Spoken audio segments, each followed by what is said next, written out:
Welcome to The Explainer. We've got a really fascinating one for you today. We're going to unpack a brand new, incredibly thought-provoking essay that literally just dropped today, August 1st, 2026. It's called The Matrix of Structural Disarmament by Denzel Kenobi. And what Kenobi does here is build this massive, sweeping analytical bridge. He connects ancient history to the 19th century American South, all the way to the contemporary Middle East. Today, we're going to look strictly at the mechanics of his theory, really getting into the weeds of how governments historically construct what he calls an asymmetric caste system. It's a heavy subject for sure, but it is deeply fascinating. So we're going to break it all down clearly and objectively, straight from the source text. Okay, let's dive right into this roadmap. We'll start with the Philistine blueprint, then move to disarming the American South, explore the modern Palestinian parallel, look at criminalizing self-defense, and finally wrap it up with the architecture of supremacy. Section 1. The Philistine Blueprint, the Ancient Strategy of Disarmament. To kick things off, Kenobi anchors his whole argument in this somewhat surprising historical starting point. It's a quote from ancient history, specifically 1 Samuel. Now there was no smith found throughout all the land of Israel, lest the Hebrews make them swords or spears. The author points out this isn't just some dusty anecdote. It's an actual documentation of early administrative control. You see, the Philistines didn't just militarily occupy the ancient Israelites. They knew that true control meant controlling the forge itself.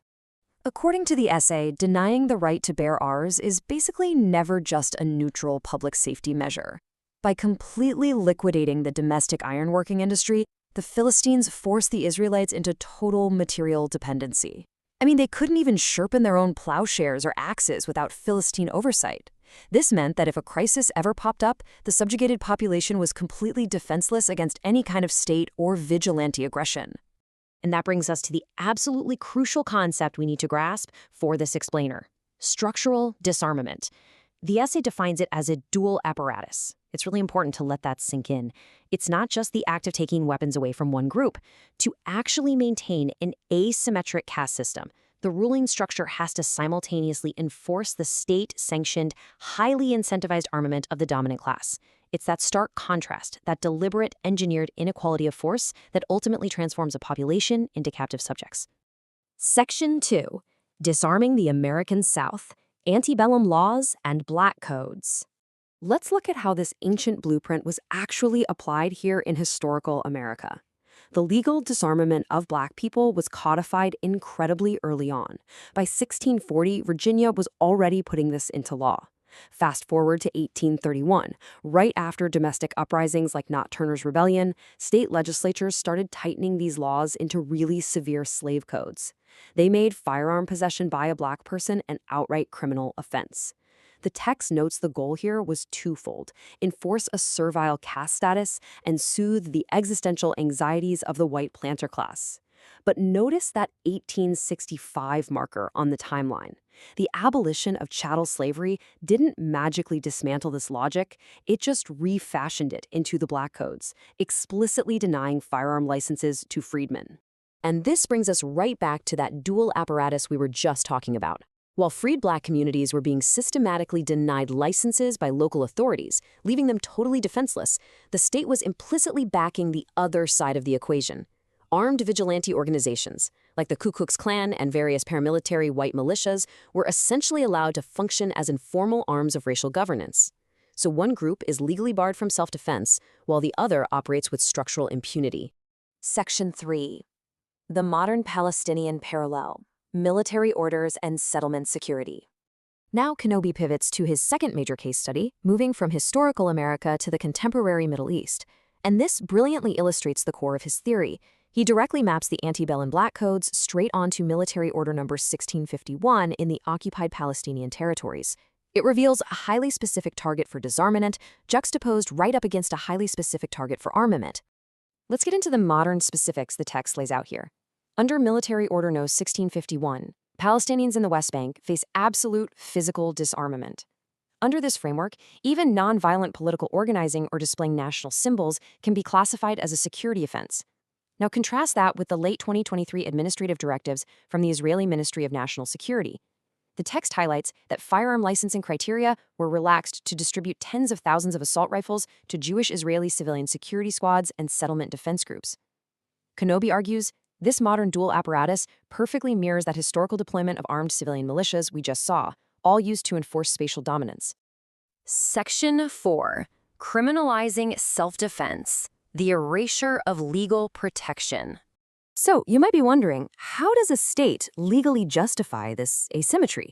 Well, the matrix of structural disarmament basically requires a physical and legal zero on one side and state-sanctioned arms on the other. But the critical convergence, the point where these two forces actually collide, is the criminalization of self-defense. For this system to work, it fundamentally requires erasing the very legal concept of self-preservation for the marginalized group.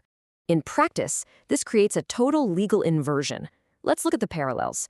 Back in the 19th century American South, any physical self-defense by a black individual against a white aggressor was strictly codified as a capital offense, while the dominant class held sweeping legal immunity. According to Kenobi's analysis, an identical legal inversion happens right now in the occupied territories. The concept of self-defense becomes legally recognized as the exclusive prerogative of state forces and Jewish citizens. Meanwhile, Palestinian physical resistance against settler violence is legally reclassified as terrorism. The law itself is manipulated so that survival is literally branded as criminality. Section 5. The architecture of supremacy. Political designations of power. We're moving into the synthesis phase now, and Kenobi makes a really nuanced point here about identity. His conclusion is that categories of racial or ethnic supremacy aren't biological realities. They are engineered political designations designed to secure land and power. When looking at Israel, the essay points out a structural paradox. While Western critics often try to apply a white supremacy lens, Kenobi reports that's actually a misnomer. The text explicitly points to the ideology of Jewish supremacy, Otzma Yehudet, as articulated by government ministers like Imitar Ben-Gvir. The argument the author makes is that state officials intentionally mobilize their dominant civilian base as an armed extension of state power, specifically to assert dominance over Arab populations. Let's summarize this overarching matrix of domination the author has identified. First, both the 19th century US and the modern Middle East use their legal apparatus to brand an entire population as an internal existential threat.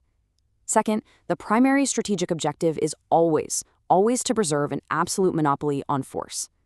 And third, the ultimate mechanisms they use to achieve this spatial and demographic control are dispossession, containment, and, connecting right back to that ancient Philistine blueprint, total disarmament.